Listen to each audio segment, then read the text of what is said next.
Hello everyone, this is Irving Macias, graduate student at Georgetown University, Master's of Professional Studies in Real Estate, and this is a Lakeforest Mall site market study analysis.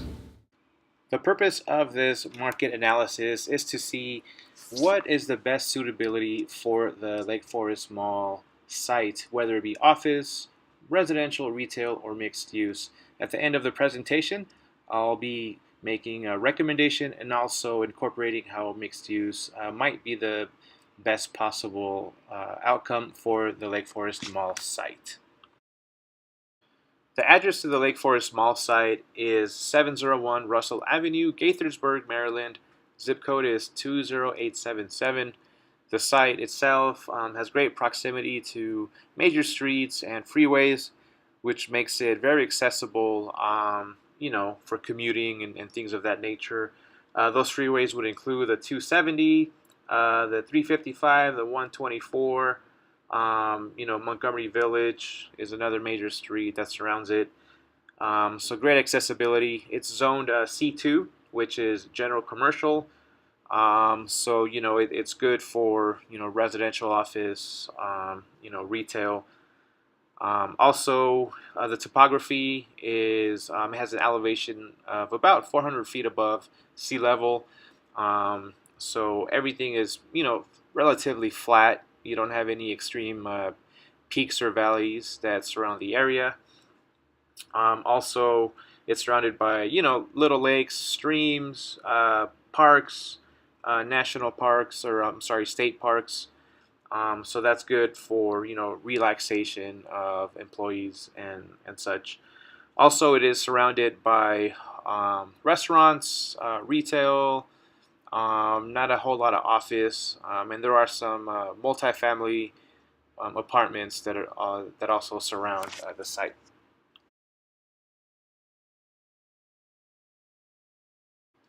The trade areas for the Lakeforest Mall site are both primary and secondary. The primary trade area is about a 10 to 15 minute drive from the site. The secondary would be a 30-minute drive from the site itself. As you can see, all the major freeways and roads are inside of the primary and secondary areas. So with the primary site, that's the number one target audience that you're trying to capture. The secondary trade area are those consumers or customers that would be drawn to the site because of a unique or a special building. May it be a movie theater or an office, things of that nature. As far as the demographics in the site area, the population in 2015 was 89,326 people. In 2020, it's expected to be 94,500. Households in 2015 were 31,422. In 2020, they expect to be 33,203. Average household income is $96,202. Average household size is almost 3 people, so small families or couples. Occupancy 55.54% are owner occupied and 44.46% are tenants. The total employees are 48,573. Occupation by class, white collar is 65.13%, followed by blue collar, and then by farm employees. The office market analysis, there's about 15.6 million square feet of existing rentable space, 5.2 million square feet of proposed rentable building area. About half of that is already pre-leased. The vacancy rate is 13.31%. The average building is from 1992, which lets us know that these office buildings are a little bit older. 40% of the demographic are office employees, and the average commute is a little bit over half an hour. An observation that we had when doing our office market analysis, especially concerning millennials, is that they don't require a bigger office floor plan anymore. Since a lot of millennials are working remotely from coffee shops or from home, that bigger office space is no longer being utilized. So there's no need for a bigger office environment any longer. Also, a lot of millennials are using common spaces or common offices such as Regis or WeWorks. And so the idea behind that is that they can kind of feed off of one each other, and it makes the work a lot more productive. Millennials also require amenities from not only their residents but also in their employment. They want to see facilities such as restaurants and shopping and gyms, just close to their offices and their workplace. Also, a lot of millennials are a lot more environmentally friendly, so they want their place of employment to be closer to public transportation, such as the MARC or the public bus system. Also, they want to cut down on the commute time, so proximity to freeways is a big issue as well. For residential in the site area, population growth between 2000 and 2010 was 2.62%. Between 2010 and 2015, it was at 6.61%. And from 2015 to 2020, it's expected to grow at 5.79%. Households in 2000, they were 29,755. In 2010, they were 29,585. In 2015, 31,422, and by 2020, they're expected to be 33,203. The median age is almost 37 years old. The majority of the population is between 25 years of age and 64 years of age. The average household size is almost 3 people. About 55.5% own, and they'll own for 14 years. As far as rents go, there's about 44.46% that are tenants, and they'll rent for about 7 years. The median home price is almost $330,000. Average rent is almost $1,500 a month. The vacancy rate is 4.3%. For a 5-year, that's 3.8%, which is lower, which is good. Rental rates per square foot for a studio is about $2.24 per square foot. One bedroom, $1.72 per square foot, and for a 2-bedroom, it's $1.55 per square foot. And the newest building in the primary trade area is from 1992. This includes apartments and condos, which means that the multifamily units in the primary trade area are a little bit older. In Gaithersburg, the unemployment rate is about 3.2%, which is pretty low, which is good indicator. Household growth between 2000 and 2010 was at a negative 0.57%. Between 2010 and 2015, it grew to 6.21%. Between 2015 and 2020, it's expected to be 5.67%. And between 2020 and 2025, this household growth is expected to be 3.77%. The average household income is $96,202. So with low unemployment rate and population growth increasing as well as household growth, I think that there would be some shortage when it comes to housing in the primary trade area. This is a good indicator as to why residential would be beneficial to the site. So when it comes to retail, if we look at the table here, we can see that total apparel, which would be a GAFO category, and food at home, which would be NG&S, a grocery store specifically, have an unmet demand. Basically, all the retail in the area would have an unmet demand, but these two specifically have the highest.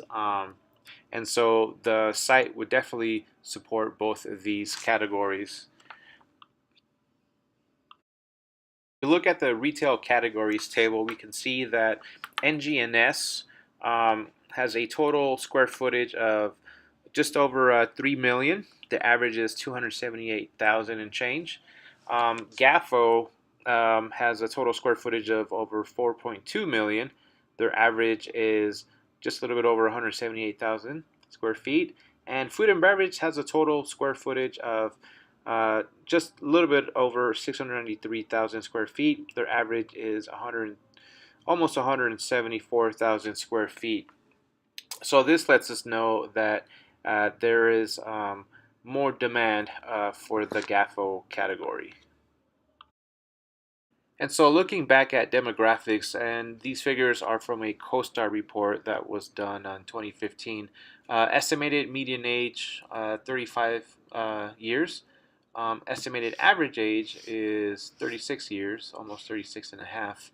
Rental occupied households, those would be almost 14,000. Owner occupied household, 17,452. Now, occupation class, and this is people that are 16 and over. White collar, 31,565 people. Blue collar, a little bit over 7,000. Service industry and farm, a little bit over 9,600 people. Average vehicles, almost 2 vehicles per household. Average household size, almost 3 people. Average household income, $96,202 per year. Median household income was $74,098. And the age of 16 people that were 16 and over was almost 70,000. In all three categories, there is a demand for each use at the Lakeforest Mall. Office, for example, is in need for remodeling, and the prime area can benefit from more Class A office. Residential seems to be in demand due to the increase in households and population, not to mention millennials demanding a smaller floor plan, closer to amenities and place of employment. Retail is also in demand. However, grocery stores and apparel have the most unmet demand. Residents could very well benefit from office because millennials are looking for that big city environment and would like to be closer to their office jobs. Due to advancements in technology, big office spaces are not in such high demand as are common office spaces and smaller offices. Even though office, especially Class A, has an unmet demand, these smaller offices, along with other amenities, would be more popular than just one big office building. Close proximity to the freeway and public transit will make offices beneficial to residents. Conversely, office users will be drawn to a residential area because they would be drawn to the amenities that go along with residential areas, such as restaurant, fitness centers, parks, and social atmospheres. Retail would be beneficial to both office and residential because it's a convenience for the resident or office user to have retail in close proximity to each other. Of course, the benefit that retail has from being close to residential and office is that the foot traffic that goes along with it is a key component, not to mention close proximity to public transportation and freeway access. In conclusion, it is my recommendation that a mixed-use development would be the best use for the Lakeforest Mall site. Based on the information in this market analysis, there is an unmet demand in all three categories: office, residential, and retail. The office currently in the primary trade area is older and is in need of remodeling and renovating to appease those Class A consumers. Also, newer office employees are no longer in need of big office spaces and are preferring smaller office or common spaces. Since most office employees can do work remotely, office will not be the bulk of the use, but it will encompass some on the first floor of the building. Residents will be located on the second and third levels of the mixed-use mid-rise building. Around 300 condominiums will be ideal for this location. The unit sizes will be lofts, 1 and 2 bedrooms, anywhere from 500 square feet to 1,100 square feet. Today's growing millennial workforce doesn't require much space from their residences and prefers to be outside at a coffee shop, eating out, or at a park rather than inside of their residences. For this reason, the units will be geared more towards singles or couples. There will also be amenities in the facility, such as a fitness center, pool, and underground parking, and a park for events and activities. Retail will be located on the ground level of the building, with a health-conscious grocery store such as a Whole Foods or Trader Joe's as an anchor. Along with the anchor, there will be more boutique and specialty apparel retail shops, coffee shops, food and beverage such as a bar, exotic cuisine such as pho, authentic Mexican food, Indian food, etc., and other various retailers. The site as a mixed-use building will not only create foot traffic from the local residents, but it will attract traffic from its primary market with its office space and retail. And it will draw traffic from the secondary market from the health-conscious anchor grocery store. Its close proximity to the freeway and accessible public transit will make it convenient for retail employees, office employees, and residents. Thank you.